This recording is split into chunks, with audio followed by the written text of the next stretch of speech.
वालेकुम स्टूडेंट। आज हम लोग जो है वो एक और न्यू कॉन्सेप्ट को डिस्कस करने जा रहे हैं मैनुअल थेरेपी के अंदर, कैल्ट्रिबोन मैनुअल मोबिलाइजेशन के। इससे पहले मैंने आपको थोड़ा सा जो है वो मेटलिन के हवाले से इंट्रोडक्शन दिया था कि मेटलिन के कौन कौन से ग्लाइड होते हैं, वो ग्रेड 1 किस पे काम करता है, ग्रेड 2 किस पे काम करता है, ग्रेड 3, ग्रेड 4 एंड ग्रेड 5। आज हम डिस्कस करना जा रहे हैं कैल्ट्रिबोन मैनुअल मोबिलाइजेशन। ये भी एक टेक्निक है ऑर्थोपेडिक मैनुअल थेरेपी को। कैल्ट्रिबोन जो टेक्निक है वो यूज़ करती है combination of traction and mobilisation to reduce pain and mobilise hypomobile joint. एक जॉइंट है आपका जिसके अंदर मूवमेंट नहीं है, ठीक है, तो कैल्ट्रिबोन क्या करेगा, कंबाइन कर लेगा ट्रैक्शन को प्लस मोबिलाइजेशन। आपने जॉइंट को अपार्ट किया और उसको इंटीरियर पोस्टीरियरली मूव किया या पोस्टीरियर इंटीरियरली मूव किया, मोबिलाइज भी करते रहे, तो क्या होगा, आपका पेन जो है वो रिड्यूस हो जाएगा और जो मूवमेंट है जॉइंट की वो ऑटोमेटिकली आ जाएगी। According to the Caltribon, all joint mobilization when performed correctly should be made parallel or at right angle. Obviously आप कोई भी मूवमेंट प्ले करने जा रहे हो या कोई भी आप ट्रीटमेंट कर रहे हो तो आपका उसकी जो है ना एक्सिस उसका प्रॉपर होना चाहिए, ठीक है, उसके एंगल्स उसके प्रॉपर होने चाहिए। इट वेरीज, आगे जाके हम सीखेंगे कि कौन सी चीज़ किस तरीके से अप्लाई होती है।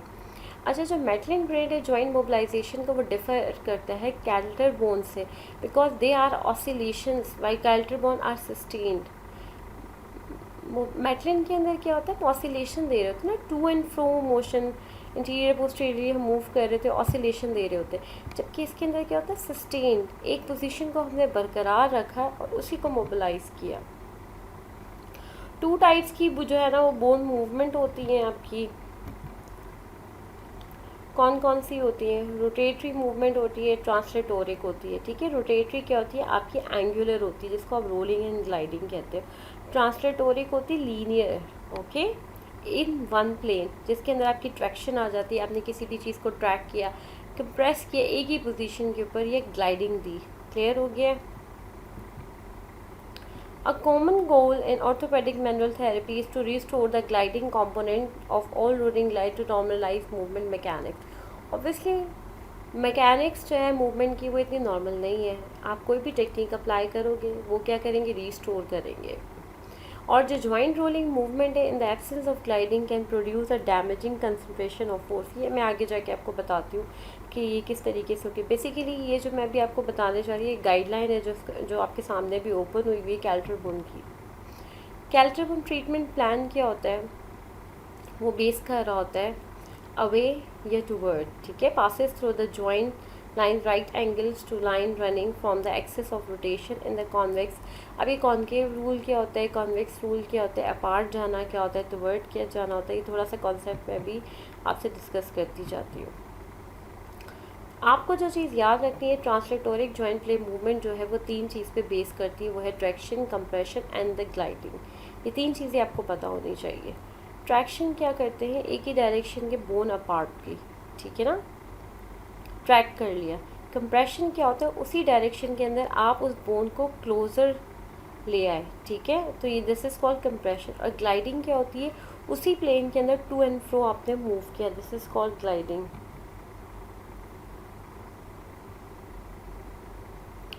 Determining the direction of restricted glide, आप किस तरह से जो है ना वो डिटरमाइन कर रहे होते हैं। There are two methods of determining the direction, ठीक है। ग्लाइड टेस्ट आप कर रहे होते हो कि किस पोजीशन के अंदर, कौन से ग्लाइड के अंदर पेन रिलीव हो रहा है, कौन से ग्लाइड के अंदर पेन जो है वो दूर हो रहा है। दूसरा जो बेस कर रहा होता है वो कैल्ट्रिबोन कॉन्वेक्स एंड कॉन्केव रूल, वो हम अभी सीखेंगे। ग्लाइड टेस्ट क्या होता है, सिंपली सी आपने क्या किया, पैसिवली जो है ना आपने मूव करना शुरू कर दिया किसी भी डायरेक्शन को टू एंड फ्रो, ठीक है, या तो interior posterior, posterior interior. Glide test is preferred method because it gives the most accurate information कि जो आपकी डिग्री है वो कितनी है, किस हद तक आपका जॉइंट मूव कर रहा है, ठीक है, मूव होने में क्या उसको कोई रिस्ट्रिक्शन आ रही है, और दूसरा उसकी जो एंड फील है वो कैप्सुलर है या नॉन कैप्सुलर, मतलब हार्ड है, सॉफ्ट है, फर्म है, किस तरह की, इसकी भी डिटेल हम आगे ज़रूर देखेंगे। अब बात करते हैं कि कैल्ट्रिबोन कॉन्वेक्स एंड कॉन्केव रूल किस तरह से काम करते हैं और इसके अंदर क्या चीज़ें हो रही होती हैं। कॉन्वेक्स ऑन कॉन्केव रूल कहता है कि एक जॉइंट आपका फिक्स होगा, दूसरा मोबाइल होगा। यूजली जो आपकी कॉन्वेक्स सरफेस होती है वो क्या होती है, कॉन्केव जो सरफेस होती है वो आपकी क्या होती है, मोबाइल होती है। कॉन्वेक्स जो होती है वो क्या होती है, आपकी इमोबाइल होती है। सबसे पहले, उससे भी पहले आपको कॉन्सेप्ट समझने से भी पहले ये कुछ चीज़ें आपने याद रखनी, देन मैं अगेन उस कॉन्सेप्ट को आपको एक्सप्लेन करूँगी in the form of video.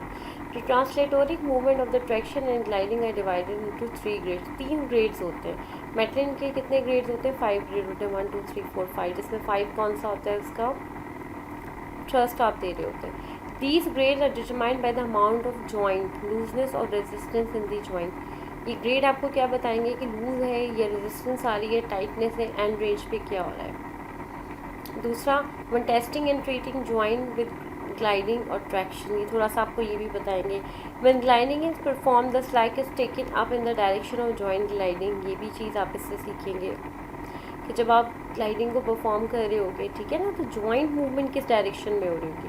When traction is perform, ठीक है, तो डायरेक्शन ऑफ ट्रैक्शन क्या होगी कि जिसकी वजह से मूवमेंट कंफर्टेबल हो जाए, या जॉइंट आपकी ओपनिंग आ जाए। तो ग्रेड 1 जो होता है वो लूजनिंग के ऊपर होता है, ठीक है। आपने जॉइंट को 0 पोजीशन पे लाया, थोड़ा सा लूज न्यूट्रलाइज कर लिया, टेक अप द फ्लैग, थोड़ा सा टाइट उसको मूव किया, तो ग्रेड 2 हो जाएगा जहाँ पे आपको टाइटनेस, और फिर आपने स्ट्रेचिंग दी, तो this is called a grade 3।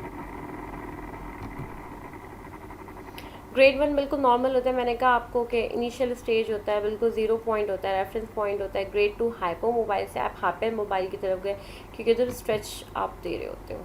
इधर 1 वही ग्रेड 1 लूज होता है आपका, इससे आपका क्या होता है, पेन रिलीफ होता है। आप कॉन्ट्रैक्ट करके ना रखें, आपने अक्सर सुना होगा अपने जॉइंट्स को लूज छोड़ दें, रिलैक्स छोड़ दें, तो रिलीफ मिलता है इससे पेन को। अगर ग्रेड 1 के अंदर ही रह के हम क्या दे रहे होते हैं, ट्रैक्शन दे रहे होते हैं, या ग्लाइडिंग वगैरह दे रहे होते हैं, कंप्रेशन दे रहे होते हैं। ग्रेड 2 के ऊपर जो कि टाइटनिंग के स्टेज है, उसमें क्या होता है, इनिशियल ट्रीटमेंट होता है जो कि मेनटेन करता है जॉइंट प्ले को। और ग्रेड 3 क्या होता है, इसके अंदर स्ट्रेच आ जाता है जॉइंट के ऊपर, डेट इंक्रीज जॉइंट प्ले, ठीक है ना। स्ट्रेच किया तो जॉइंट प्ले जो कि डिक्रीज हो रहा है वो ऑटोमेटिकली क्या हो जाएगा, इंक्रीज हो जाएगा। कौन कौन से टेस्ट हैं जस्टिस करने में हेल्प कर रहे होते हैं, सबसे पहले आपने क्वालिटी ऑफ मूवमेंट देखनी है, ठीक है, और क्वांटिटी ऑफ मूवमेंट। क्वालिटी क्या है, अच्छी क्वालिटी में जॉइंट मूव कर रहा है, पुअर है, एवरेज है, या बस चल रहा है। और क्वांटिटी किस रेंज तक मूव कर रहा है, 10 डिग्री 20 डिग्री 30, फुल रेंज है, मिड रेंज है, हाफ रेंज है, तो आपने उसमें ये चेक करना पड़ता है। तो क्वांटिटी ऑफ मूवमेंट में क्या है, हाइपर मोबाइल कौन कौन सा है, 0 1 2 होते हैं इसके ग्रेडिंग, जैसे कि नो मूवमेंट हो गया, डिक्रीज स्लाइड, ठीक है ना। और फिर हाइपर मोबाइल के भी 4 5 6 आ जाता है। तो ग्रेड 3 जो है नॉर्मल है, तो अक्सर आप लिख रहे होते हैं grade 3 plus quantity of movement, आप ये बता रहे होते हैं।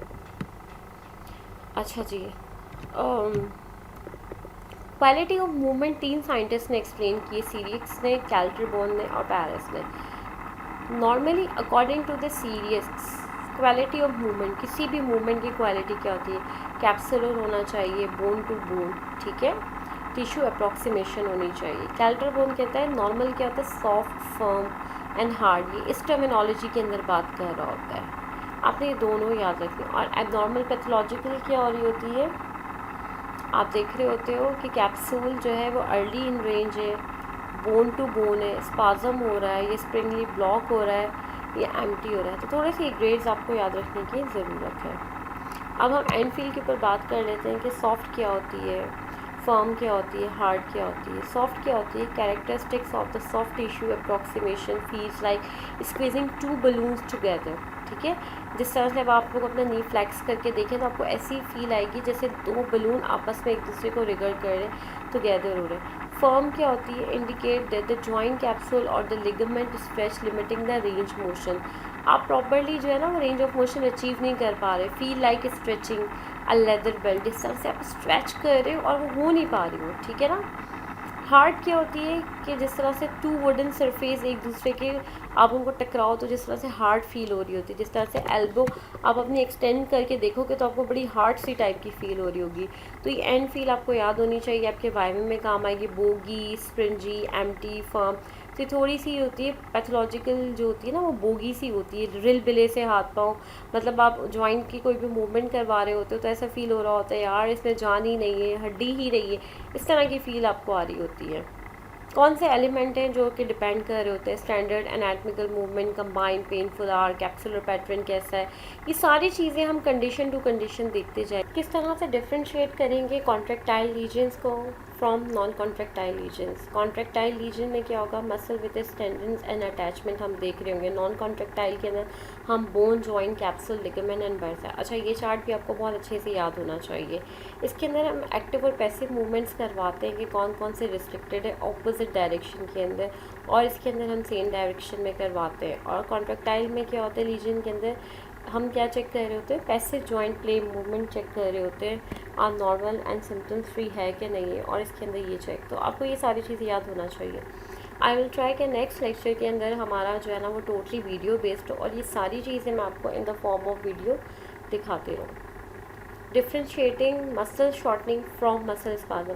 अब अक्सर क्लिनिक में आपके पास केसेस आ जाते हैं, समझ नहीं आ रहा होता कि मसल शॉर्ट हुआ है या मसल स्पाज्म हुआ है। तो based on end feel testing आपने एंड फील की। अच्छा, अगर आपकी end feel short tight muscles impart a firmer less elastic end feel हो, तो muscle spasm produce a more, ठीक है, तो फिर आप क्या कह सकते हो, मसल शॉर्टनिंग हो जाएगी। जबकि मसल स्पाज्म प्रोड्यूस करता है मोर elastic and less soft and feel, ठीक है ना, हार्ड सी आ रही होती है, सख्त हो जाते हैं मसल। आप ट्रांसलेटोरिक जॉइंट प्ले टेस्टिंग, आप मैंने आपसे कहा कि 3 चीज़ों के गिर्द घूमती रहेगी, जिसमें आपका ट्रैक्शन आ जाएगा, कंप्रेशन एंड ग्लाइडिंग आ जाएगा। ट्रैक्शन क्या करते हैं, रिलीव करते हैं जॉइंट पेन को, जबकि कंप्रेशन क्या करते हैं, एग्रीवेट जॉइंट पेन। ठीक है, मैं आपको एक एग्जांपल देती हूँ। अगर कोई जॉइंट में दर्द है, ठीक है ना, अगर आपने ट्रैक्शन दी और उससे उसको रिलीव मिल गया, तो यूजुअली क्या होता है, ट्रैक्शन जो है ना वो क्या करवा रहा होता है, रिलीव दे रहा होता है। कंप्रेशन से आप चेक कर रहे होते हो यार कितने फैक्टर्स हैं, मतलब कौन कौन सी ऐसी कंडीशन है ना, बहुत सारी ऐसी कंडीशन, सॉरी मैं आपको बहुत सिंप्लीफाई करके बताती हूँ, बहुत सारी कंडीशन ऐसी जिसमें आप कंप्रेशन दोगे, ठीक है, जैसे सर्वाइकल टेस्टिंग हो रही होती है, तो पेन क्या एग्रीवेट हो रहा होता है, तो compression use as diagnostic test tool, ठीक है ना। If traction test is positive in the normal resting position, find a position of a greater comfort and reevaluate the patient response to traction. Clear? आपने traction दे दी और patient का दर्द चला गया, तो फिर आपने देखना है कौन सी पोजीशन के अंदर, किस डायरेक्शन के अंदर उसको सुकून मिला, आपने वही पोजीशन के अंदर उसको फर्दर ट्रीट करना है। नेक्स्ट, इफ़ कंप्रेशन टेस्ट है नेगेटिव, ठीक है ना, पेन इनिशिएट नहीं हो रहा, the test should also be perform in various 3 dimensional, तो फिर आप उसको डिफरेंट डायमेंशन में करके देखो। इधर लिखा हुआ है, it is important to test joint compression separately and before resisting test, since resisted movement also produce joint compression. Gliding, अच्छा ये कुछ चीज़ों को मैं गो थ्रू इसलिए कर रही हूँ, आप लोग देख रहे होंगे थोड़ा सा स्पीड पकड़िए, क्योंकि ये चीज़ें आपको थ्योरेटिकल जो है ना वो बेस बिल्कुल भी नहीं है। इसके लिए आपको डेफिनेटली जो है ना वो हैंड्स ऑन करना चाहिए। अभी हमारे पास हैंड्स ऑन अवेलेबल नहीं है, तो we will take the help of YouTube videos. Gliding test, और इसकी हम थोड़ी सी डिटेल्स देखते हैं। Translatoric gliding primary test those structures belong to the anatomical joint. इधर ये बताया गया है, for determining the specific direction of a joint restriction evaluate gliding movement both in the joint resting and non resting position. सबसे पहले आपने जो evaluate करना है रेस्टिंग पोजिशन और नॉन रेस्टिंग, दोनों पोजीशंस के अंदर आपने देखना है, ठीक है ना, ग्लाइड करके एंटीरियर पोस्टीरियर ग्लाइड या पोस्टीरियर ग्लाइड। दूसरा, आपने डिफरेंट पोजीशनिंग के अंदर करना है, ठीक है, कोई फ्लेक्जन में कर रहे हो, कोई एक्सटेंशन में कर रहे हो, तो आपने पोजीशनिंग चेंज करके भी ग्लाइडिंग आपने चेक करनी है। अब रिस्ट्रिक्टेड मूवमेंट की बात आ जाए, तो इस कंप्रेशन टेस्ट पर वो पेन, कंप्रेशन दी और पेन आ गया, तो इसका मतलब आपका टेस्ट क्या हो गया, पॉजिटिव हो गया। Resistance state are of limited values, ठीक है ना, उससे हमें क्या पता चलता है, अगर हमारा ये टेस्ट पॉजिटिव आ जाए तो mean there are some involvement of neuromuscular component, तो क्या आप उसमें वैलिडेट कर रहे होते हैं न्यूरोमस्कुलर इंटेग्रिटी, कॉन्ट्रैक्टाइल एलिमेंट देख रहे होते हैं, एसोसिएटेड जॉइंट्स, न्यूरोलॉजिकल इन्वॉल्वमेंट देख रहे होते हैं, वेस्कुलर सप्लाईज आप देख रहे होते हो, ठीक है। Cyriax interpret resistance test in the following way. Cyriax की एक अलग थ्योरी, हम इसको अगेन डिटेल में डिस्कस करेंगे। पेनफुल एंड स्ट्रॉन्ग, अगर आपका जो स्टिमुलस है, ये जो भी आपके सिम्टम्स आ रहे हैं वो पेनफुल है और स्ट्रॉन्ग आ रहे हैं, तो minor lesion of a muscle tendon, ठीक है, तो ये इंडिकेट करेगा कि माइनर लीजन है मसल टेंडन का। पेनफुल आ रहा है और वीक आ रहा है तो मेजर है। Painless and weak neurological lesion है। तो ये जो सारी चीज़ें आपको बताई गई हैं, ये बताई गई है कि आपके पास जो रिज़ल्ट आ रहा है, ठीक है ना, दर्द भी नहीं है और बहुत शार्प, मतलब कोई रेडिएट हो रहा है, ठीक है, बहुत स्ट्रॉन्ग है, पेनलेस है बट स्ट्रॉन्ग है तो नॉर्मल। ये भी हम वीडियो के फॉर्म में देखूंगे तो आपको क्लियर हो जाएगा और इसको कंडीशन के साथ हम एसोसिएट करेंगे। Testing a muscle secondary function is the same joint. If one muscle in a joint movement synergy has a secondary function not shared। इधर आपने ये थोड़ा सा चीज़ें देखना है। अच्छा, इसको मैं क्लिनिकली मैं थोड़ा सा एक्सप्लेन कर दूँ। ये सारी चीज़ों का जो इन शॉर्ट है ना वो ये है। फॉर एग्ज़ाम्पल आपने जो है ना कोई भी आपके पास पेशेंट आ रहा है, आपने उसको फ्लेक्जन में चेक करना है, एक्सटेंशन में चेक करना है और अदर मूवमेंट्स आपने चाहिए उसकी जो अच्छे से चेक करनी है। फिर आपने देखना है कि जो जॉइंट है वो पेन फ्री किस पोजीशन के अंदर हो रहा है। फॉर एग्ज़ाम्पल अगर एक्सटेंशन पोजीशन के अंदर होना है तो आपने अपनी एक्सरसाइज और ट्रीटमेंट या अपनी ग्लाइडिंग जो है वो एक्सटेंशन पोजीशन के अंदर करनी है। अगर फ्लेक्जन के अंदर वो बेहतर हो रहा है तो आपने फ्लेक्जन के अंदर जो है ना उसको क्या करना है, फर्दर आपने अपनी उसको ट्रीटमेंट देनी है। आप ये अप्रोच देखेंगे, फिर आपका आ जाएगा कॉन्वेक्स एंड कॉन्केव रूल आ जाएगा, फिर आपकी ग्लाइडिंग आ जाएंगी। आइदर आपने ग्लाइड सेम डायरेक्शन में देनी है या ऑपोजिट डायरेक्शन में देनी है। तो ये सारी चीज़ें आप देखते रहेंगे। इंडिकेशन क्या है, आप ये सारी टेक्निक्स कब अप्लाई कर रहे होते हैं? ऑब्वियसली जब आपका मोबाइल जॉइंट इतना ना हो और एबनॉर्मल आपको एंड फील आ रही हो। कॉन्ट्रा इंडिकेशन ये सारी के सारी डिजीज़ जैसे कि मैलिग्नेंसी हो, इन्फेक्शन हो, ऑस्टियोमाइलिटिस हो, फ्रैक्चर हो, तो ये सारी कंडीशन जब होगी तो आपने नहीं देनी। और रिलेटिव कॉन्ट्रा इंडिकेशन ये सारी आपके सामने डिस्प्ले हुई है। Thank you. मैं थोड़ा सा इसको समराइज़ कर दूँ कि आपको क्या चीज़ याद रखनी है और क्या चीज़ याद नहीं रखनी। ये बहुत ज़्यादा डिटेल है क्योंकि ये मास्टर्स और एमफिल के लिए जो है ना वो ज़्यादातर डिटेल यूज़ हो रही होती है। सबसे पहले आपको ये कैल्ट्री-बोन टेक्निक का कॉन्सेप्ट क्या है, उसकी डेफिनेशन क्या है, आपको ये पता होना चाहिए कि किस चीज़ के ऊपर बोन करता है। रोटेटरी एंगुलर मूवमेंट कौन सी होती है, ट्रांसलेटोरिक लीनियर मूवमेंट कौन कौन सी होती है, ठीक है। और वो जॉइंट के ऊपर क्या करवाता है, रोलर इंक्लाइड करवाता है। और इसके अंदर ट्रांसलेटोरिक जॉइंट पे में आप ट्रैक्शन, कंप्रेशन, इंक्लाइडिंग अप्लाई कर रहे होते हो कि आपके गोल हो गए। कॉन्वेक्स एंड कॉन्केव रूल को हम डिफरेंट नेक्स्ट लेक्चर के अंदर मैं डिस्कस करूँगी डिटेल में with the help of video.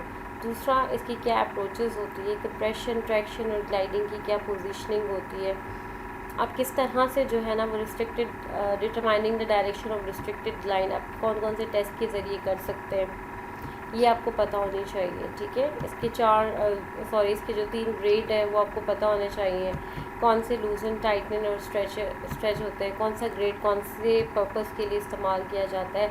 जब आप टेस्ट कर रहे होते हो किसी भी जॉइंट को तो आपने क्या क्या चीज़ें जो है ना उसमें देखनी होती है, क्वालिटी और क्वांटिटी। अच्छा, और आपको ग्रेडिंग पता होनी चाहिए, क्वांटिटी ऑफ मूवमेंट की। आपको दोनों कॉन्सेप्ट पता होना चाहिए, CX एंड कैल्ट्री-बोन के। आपको एंड फील के बारे में पता होना चाहिए, क्वालिटी ऑफ मूवमेंट आप किस तरीके से देखेंगे वो पता होना चाहिए। दूसरा, कॉन्ट्रैक्टाइल एंड नॉन कॉन्ट्रैक्टाइल की आपको प्रॉपर्टीज़ पता होनी चाहिए। आप मसल शॉर्टनिंग का, मसल स्पाज़म का आप किस पॉइंट से पता लगता है, यू शुड नो दैट, ठीक है। ट्रांसलेटोरिक जॉइंट प्लेट टेस्ट किस किस पोजीशनिंग के अंदर कर रहे होते हैं। कंप्रेशन और ट्रैक्शन, अगर ये टेस्ट पॉजिटिव आ जाए तो क्या होता है, नेगेटिव आ जाए तो क्या हो जाए, ये आपको पता होना चाहिए। ग्लाइडिंग टेस्ट आपने देखना है। रेजिस्टेड मूवमेंट के आपके बारे में थोड़ा सा पता होना चाहिए कि अगर आपको ये सिम्टम्स मिले तो आपने क्या देखना है। दूसरा, आपने ये सारी चीज़ें आपने देखनी। Thank you for today's lecture.